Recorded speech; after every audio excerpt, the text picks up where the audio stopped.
Assalamualaikum warahmatullahi wabarakatuh. Ketemu untuk mata kuliah pengantar bisnis. Kali ini kita sudah sampai ke pertemuan yang ke-14 dan kita akan membahas tentang distribusi dan promosi untuk produk dan servisnya itu seperti apa. Nah, kita akan coba untuk share screen dulu ya. Nah, nih. Oke. Nah, jadi hari ini materi yang ke-14 tentang distribusi dan promosi. Jadi kita akan membahas distribusi terlebih dahulu. Distributing atau distributor itu apa gitu ya. Distribusi sendiri adalah bagaimana sebuah produk itu ya sampai ke tangannya customer ya. Jadi bagaimana sih kalau customer ini mencari produk itu dia akan datang kemana? Ya, ini adalah distributing atau place, tempat di mana customer itu bisa memperoleh produk kita.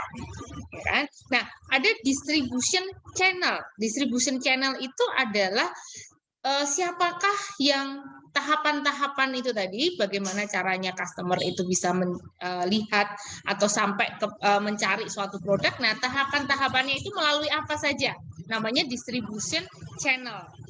Nah, kalau distributor itu adalah orang, gitu ya, orang yang kemudian adalah akan mencoba untuk membawa suatu produk itu ke distribution atau tempatnya supaya customer itu bisa dengan mudah untuk mendapatkan produk kita. Nah, itu distributornya, orangnya, ya. Jadi ada beberapa yang bisa dibedakan ya. Kalau distributionnya itu adalah tempat di mana konsumen itu bisa mendapatkan produk kita. Kalau distribution channel itu adalah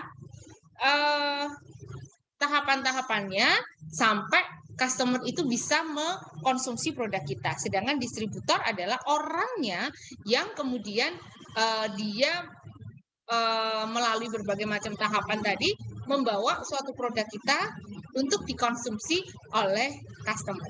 Nah, jadi marketing intermediate atau levelnya tadi ya, distribution channelnya ini bisa ada yang namanya agen atau broker, ya, agen atau broker. Kalau agen dia adalah bagian dari perusahaan ya yang untuk menjualkan produk. Tetapi kalau broker adalah mereka yang hanya menemukan antara penjual dan pembeli supaya terjadi transaksi ya. Kemudian ada industrial distributor, kemudian ada wholesaler sampai pada retailer. Nah, tahapan-tahapannya, media channelnya itu Anda bisa lihat dari gambar di situ ya bahwa ada supplier of raw material sampai factory, wholesaler atau distributor yang lainnya sampai kemudian retailer, wholesaler, distribution center sampai ke tangannya customer. Jadi tahapannya dari perusahaan sampai kemudian customer, tahapan-tahapannya inilah yang kemudian kita sebut sebagai distributor channel. Nah, pelaku-pelakunya di sini, pelaku-pelakunya di tengah tadi, ini adalah marketing intermediaries. Nah, kenapa sih kita harus ada distributor channel gitu ya? Kenapa kita harus ada perantara di situ ya? Untuk supaya produk itu sampai ke tangan masyarakat. Gimana kalau perusahaan itu langsung menjual sendiri gitu ya? Nah, ada beberapa tahapan ya di sini lebih untuk mereduce channel atau transaksi-transaksi itu akan lebih mudah. Jadi perusahaan akan lebih mudah untuk bertransaksi secara umum daripada secara retail satu-satu gitu ya. Nah, perusahaan biasanya memilih distribusi channel untuk lebih akan menjual secara retail kepada customer. Kemudian lebih mudah ya, lebih mudah untuk memperlihatkan jalannya suatu produk daripada langsung perusahaan untuk menjual sendiri. Jadi biasanya perusahaan akan menjualnya secara grosiran gitu ya, sedangkan yang satu persatu itu ada di tangannya marketing intermediaries tadi. Kemudian kalau kita lihat apa sih sekarang ini yang terjadi di proses retailing ini ya. Jadi bagaimana dari perusahaan itu menjual secara umum secara besar sampai kemudian dia menjual satu persatu ya. Ada retail operation seperti kalau kita ke minimarket gitu ya, kita ke mall gitu ya, di situ ada retail operation nih. Jadi kayak Matahari, kemudian mungkin ada apa ya, yang lain-lainnya kalau di Solo mungkin di Dues gitu ya. Jadi di situ ada retail operation yang menjual secara satu persatu kepada masyarakat gitu ya, retail, mungkin pasar Klewer gitu ya. Nah, ini juga menjadi retail operation di situ. Jadi bagaimana mereka berkumpul di suatu pasar yang mereka menjual secara sendiri-sendiri, bukan secara grosiran ya, tetapi secara sendiri-sendiri. Nah, disitulah yang kemudian kita sebut sebagai retail operation. Kemudian yang kedua adalah atmosfer dan retail image. Artinya mereka yang mempunyai retail operation itu banyak yang menggunakan atau sudah merubah konsep daripada penjualan itu sendiri. Ya, misalkan ada penjualan yang secara online. Nah, itu atmosfernya sudah berubah. Ada yang outdoor gitu ya. Jadi pembelian itu secara outdoor gitu ya, di suatu tempat gitu ya. Atau ya macam-macam ya, modelnya dari tradisional sampai pada modern market itu ada. Jadi intinya adalah bagaimana atmosfer dan retail image ini akan membuat retailer ini sukses, kompetitif sampai sekarang gitu ya. Jadi kalau kita lihat konsep-konsep mall, konsep-konsep supermarket itu berbeda-beda. Nah, konsep itulah kemudian yang ditawarkan dari konsep retail yang ada saat ini. Nah, tergantung kepada model daripada yang diinginkan oleh owner seperti apa tentang atmosfer dan retail image. Banyak sekali. Anda bisa cek di buku atau apa namanya di beberapa buku, atau Anda mungkin juga bisa survei seperti apa atmosfer dan retail image yang ada di perusahaan-perusahaan di modern saat ini ya. Ya, karena memang sekarang kita harus kompetitif ya antara retail-retail itu ya, apalagi sekarang ini semuanya sudah kembali ke online gitu ya. Retail-retail kayak sekarang PSBB darurat, semuanya untuk yang retail banyak yang ditutup ya, kecuali yang terkait dengan kebutuhan pokok ya, semuanya ditutup hanya untuk kebutuhan pokok. Nah, retail-retail seperti ini kan harus kompetitif ya, kalau enggak ya matilah gitu kan. Kita tahu ada beberapa toko dari Ramayana itu ditutup, Matahari juga menutup, kemudian kemarin yang Giant itu juga tutup ya. Jadi memang retail ini harus selalu berubah sesuai dengan kemajuan zaman saya kira ya, sehingga mereka memang mempertahankan kompetitifnya itu menjadi retailing. Nah, proses seperti apa atmosfer retail image ini memang benar-benar menjadi garda depan gitu ya, kalau memang menginginkan bahwa produk retail ini perusahaan retail ini menjadi perusahaan yang leader di bidangnya, di bidang retail.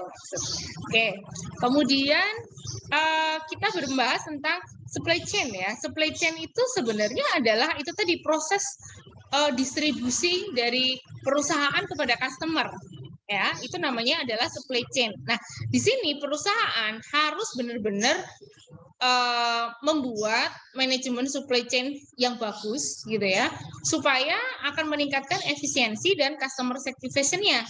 Jadi kalau kita lihat goal atau tujuan dari supply chain management adalah bagaimana dia meng-create gitu ya, satisfy customer-nya supaya memang mereka benar-benar mengalami senang ya mengkonsumsi suatu produk, gampang untuk memproduksi suatu produk. Nah, inilah yang kemudian sebenarnya supply chain management ini penting di situ. Lebih ke arah bagaimana customer itu bisa memang benar-benar puas dengan produk dan mereka mau membeli lagi gitu kan, intinya kan seperti itu ya.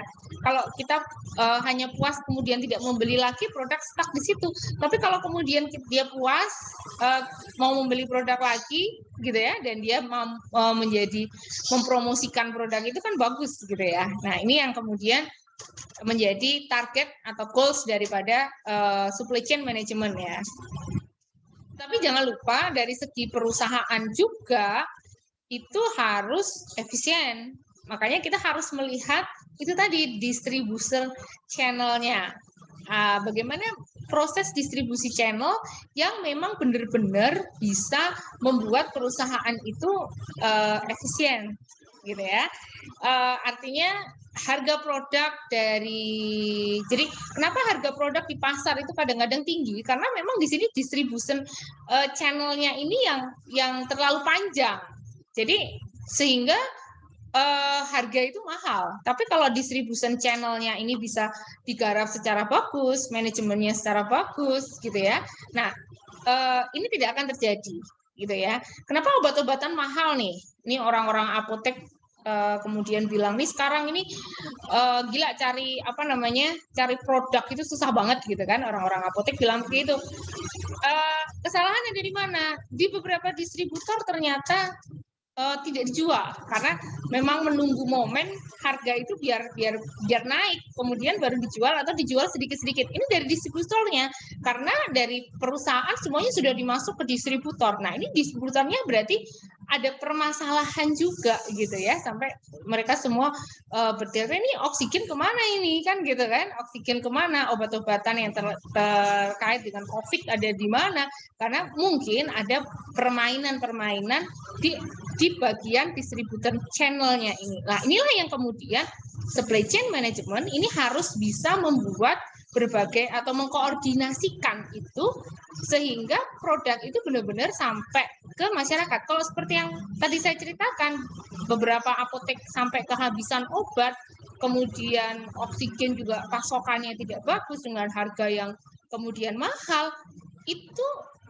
menjadi supply chain management di perusahaan itu juga menjadi sebenarnya tidak bagus gitu ya, karena memang ada proses di mana terhambat di situ. Jadi dari perusahaan menjadi terhambat karena perlakuan sejumlah orang gitu ya, sehingga kesulitan untuk mencari obat di masyarakat kan gitu. Kadang pupuk juga begitu, daging juga seperti itu. Kemudian barang-barang lain juga ada yang seperti itu. Nah, kalau yang baru nih ada merek susu tuh ya, yang kita lihat itu merek susu beruang gitu ya.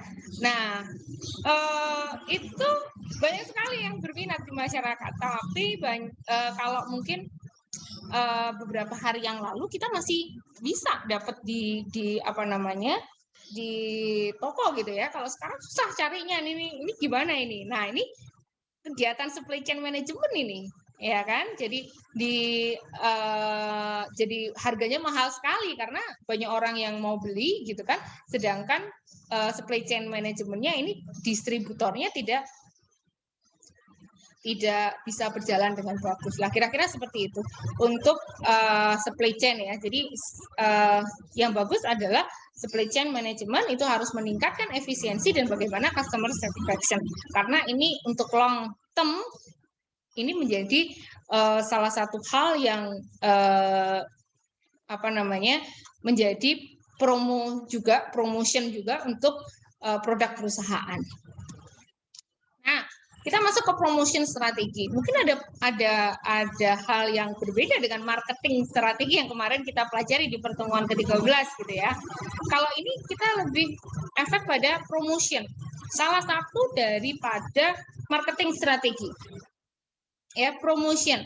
Jadi promotion itu lebih sebenarnya adalah menginformasikan gitu kan, persuasi atau memberikan pembelajaran kepada customer gitu ya, untuk merimainkan lagi customer gitu ya, sehingga terhadap produk. Nah, ini promosi gitu ya. Kalau kemarin marketing itu secara umum, kalau sekarang secara sempit ya, bagaimana kita menginformasikan produk kita, bagaimana kita mengajari tentang atau memberikan informasi, edukasi tentang produk kita kepada masyarakat sehingga masyarakat itu ingat terhadap produk kita, gitu kan? Nah, goals daripada promotion strategi kalau kita lihat ada creating awareness, jadi orang biar aware gitu ya bahwa produk kita ini ada, gitu kan? Kemudian memberikan kesempatan customer untuk mencoba produk-produk kita, memberikan informasi sampai kepada bagaimana terjadi loyalitas customer, kemudian bagaimana meningkatkan jumlah yang terjual sampai pada frekuensi seseorang atau customer itu membeli produk kita lagi, kemudian ikut mengidentifikasi siapa sih sebenarnya target customer kita itu siapa.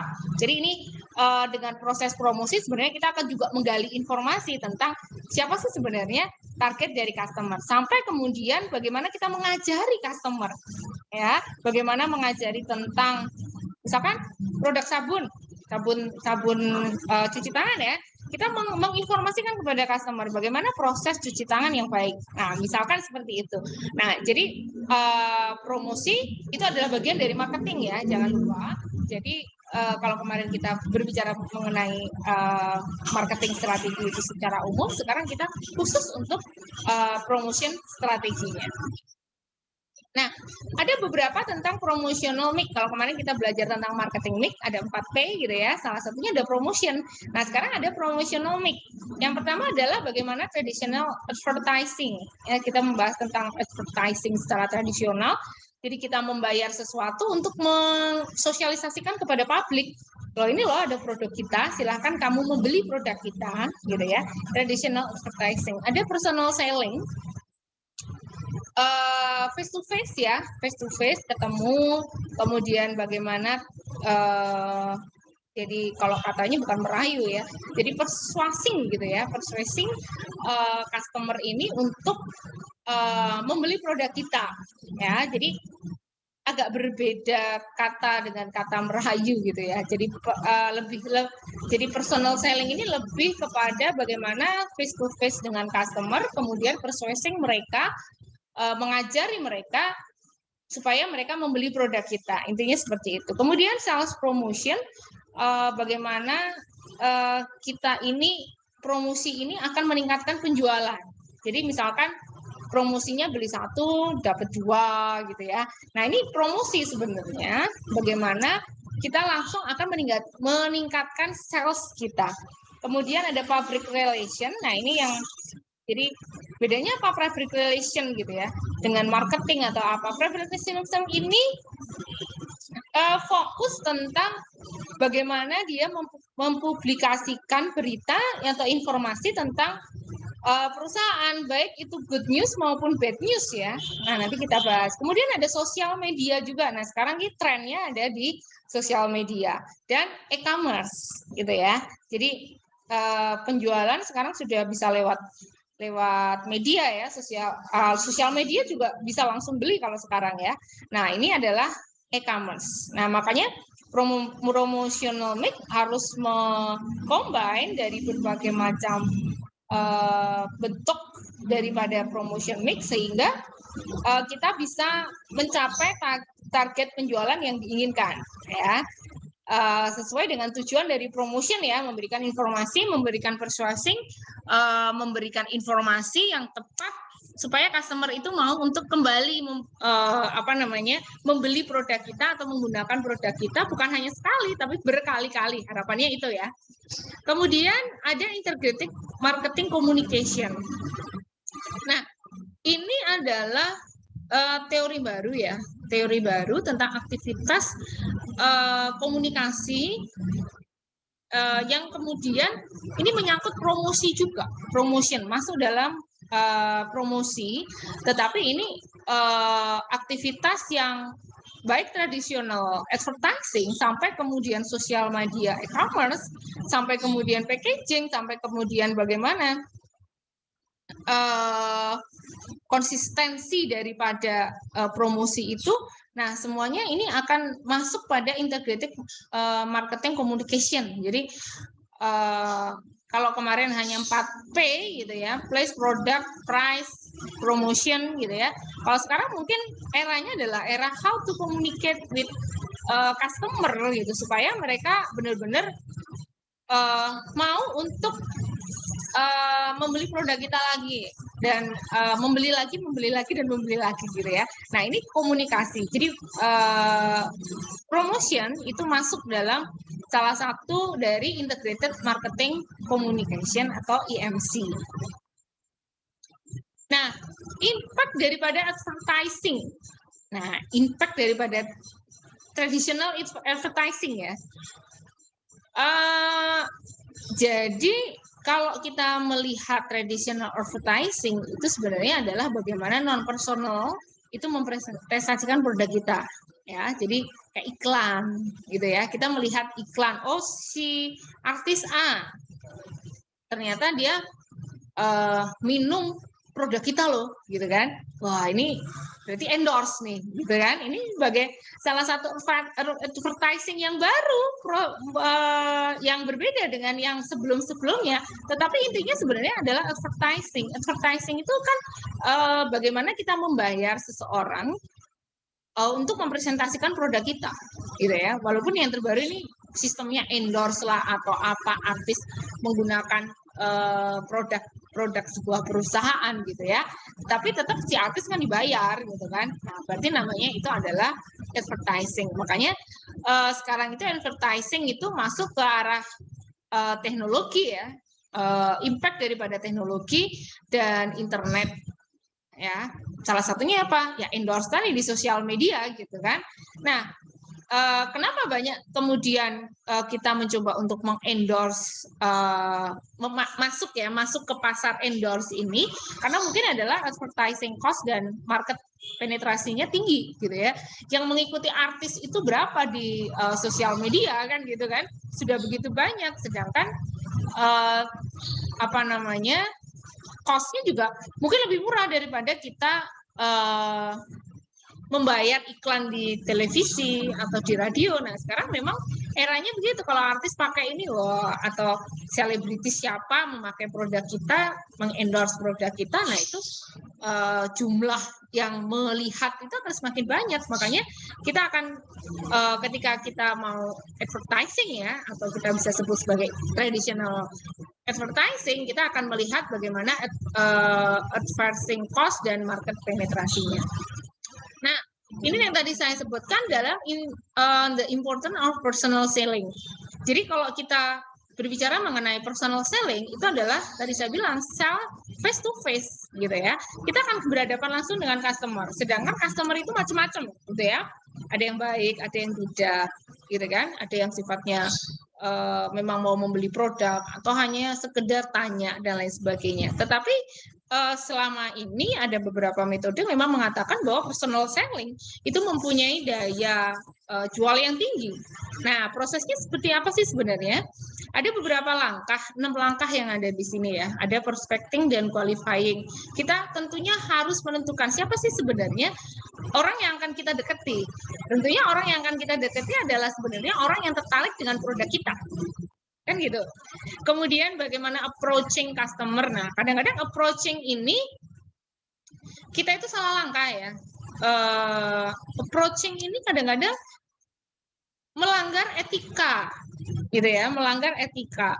Melanggar etika itu kayak misalkan, loh, kita mau dikasih informasi, tapi kita kayak tiap hari ditelepon, tiap hari dikejar-kejar untuk bisa mendengarkan informasi. Oke, 5 menit aja saya nelponnya dan lain sebagainya.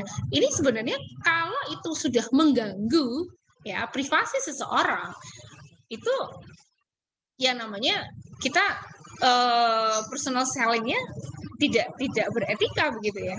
Jadi mohon kalau misalkan Anda menjadi seorang personal selling ya, tolong etika itu benar-benar dijaga.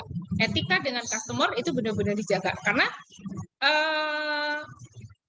profesionalisme dari personal selling itu akan terbaca. Ingat ya bahwa salah satu target promosi itu tidak hanya penjualan saat ini saja, tetapi juga penjualan di jangka panjang. Kalau nanti kira-kira dalam approach ini ada hal-hal yang menurut customer itu tidak menyenangkan, dia tidak akan membeli produk kita lagi, gitu ya. Nah, ini makanya approach customer ini perlu diingatkan ya. Perlu kita lihat mana yang harus dilakukan dan tidak. Kita juga harus menilai customer-nya kita seperti apa, dia orang sibuk atau enggak. Kalau orang sibuk diajak ngomong panjang lebar ya dia nggak akan masuk gitu ya. Tetapi kalau orang sibuk kita approach-nya secara cepat tetapi pas, nah dia akan tertarik pasti. Kemudian ada presentasing dan demonstrating produk, kemudian ada handling objection, closing sale, follow up sale dan lain sebagainya. Ya intinya kalau untuk personal selling memang kita harus melihat orang yang akan kita tuju itu seperti apa, kemampuan mereka untuk membeli itu seperti apa, itu menjadi benar-benar harus kita evaluasi untuk personal selling-nya. Kemudian untuk sales promotion itu adalah event yang dilakukan untuk mempromosikan suatu barang. Jadi tidak termasuk dalam traditional advertising atau personal selling atau public relation ya, tetapi tetap adalah bagaimana stimulate buying gitu ya. Misalkan ada satu perusahaan gitu ya, event 12 misalkan atau 11 gitu kan, kasih promotion, kasih ini dan lain sebagainya, itu namanya sales promotion. Event, ada event di tanggal 11.11 untuk mendapatkan promosi, untuk mendapatkan potongan harga sekian. Nah ini ada kayak marketing event ya, marketing event. Kemudian kalau beli pas pameran dapat harga sekian, nah itu masuk sales promotion ya. Jadi bukan termasuk traditional advertising, personal maupun public relation. Nah, goal-nya adalah bagaimana meningkatkan purchasing. Jadi kesuksesan sales promotion adalah ketika ada event itu mampu untuk meningkatkan immediately purchasing. Jadi pembelian suatu produk itu akan meningkat dengan adanya sales promotion. Goals-nya itu. Jadi kalau kita ada event, misalkan di mall eventnya atau pameran di luar negeri dan lain sebagainya, tidak meningkatkan penjualan berarti sales promotion-nya gagal. Gitu ya. Jadi sales promotion itu adalah event di mana event itu mampu untuk meningkatkan penjualan. Nah, sales promotion sendiri bisa menjadi kampanye untuk melihat siapa sih target market dan bagaimana behavior mereka terhadap produk kita, gitu kan? Nah, ini bisa menjadi informasi bahwa target customer ini, target customernya, sampai kemudian bagaimana perilaku mereka terhadap produk kita. Oke, kemudian public relation ya. Jadi kalau public relation itu lebih communication aktivitas ya. Bagaimana sebenarnya untuk meningkatkan prestis perusahaan. Goals-nya itu bukan untuk meningkatkan penjualan. Mungkin bisa untuk meningkatkan penjualan tetapi di jangka panjang. Tapi public relation lebih kepada komunikasi. Jadi seperti tadi, publisitasnya bisa good, bisa bad. Ya, bisa hal-hal yang baik, bisa hal-hal yang buruk. Tetapi di sini komunikasinya didesain untuk meningkatkan prestis perusahaan, untuk meningkatkan nilai baik perusahaan, tidak langsung berorientasi pada penjualan. Ya, jadi ada beberapa perbedaan yang harus kita lihat dari proses promotion itu tadi. Jadi tujuannya apa? Ini benar-benar harus kita lihat. Nah, kemudian sekarang ini tadi saya bilang trennya ada di sosial media. Semua arahannya yang dulu membuat iklan panjang, sekarang iklannya pendek-pendek, gitu ya. Karena kalau nggak pendek, kalau Anda lihat di YouTube gitu ya, itu iklan pendek-pendek 3 menit, maksimal 5 menit. Karena habis itu kita bisa melalui iklan itu gitu ya, iklan itu bisa di skip, atau bahkan kalau kemarin sudah Anda dapat YouTube Premium gitu ya, nggak ada iklan gitu kan. Nah, oleh karena itu iklan yang sekarang memang semuanya di sosial media gitu ya. Bagaimana promotion ini bisa melalui blog, bisa melalui podcast, video dan lain sebagainya, video iklan dan lain sebagainya. Nah, ini tentu disesuaikan dengan kapasitas dari sosial media. Jangan terlalu panjang, cukup berapa detik gitu kan. Dan itu sekarang yang lebih efektif daripada kita promotion di berbagai macam media konvensional ya. kayak TV, radio itu memang masih ada pangsa pasarnya ya, tetapi sosial media ini pangsa pasarnya lumayan banyak, lebih banyak daripada media konvensional. Nah, tren e-commerce juga tadi saya sempat bahas di awal gitu ya, bahwa sekarang ini perusahaan-perusahaan retailing itu banyak yang gulung tikar gitu kan, karena semuanya sudah beralih kepada e-commerce, apalagi model PSBB sekarang ya, model COVID seperti sekarang ini, e-commerce benar-benar menjadi andalan gitu ya. Kita nggak kemana-mana, di rumah aja, tetapi kita bisa membeli semua produk. Oleh karena itu perusahaan juga harus mempersiapkan e-commerce ini sebagai salah satu media gitu ya, media kita untuk promosi juga gitu ya.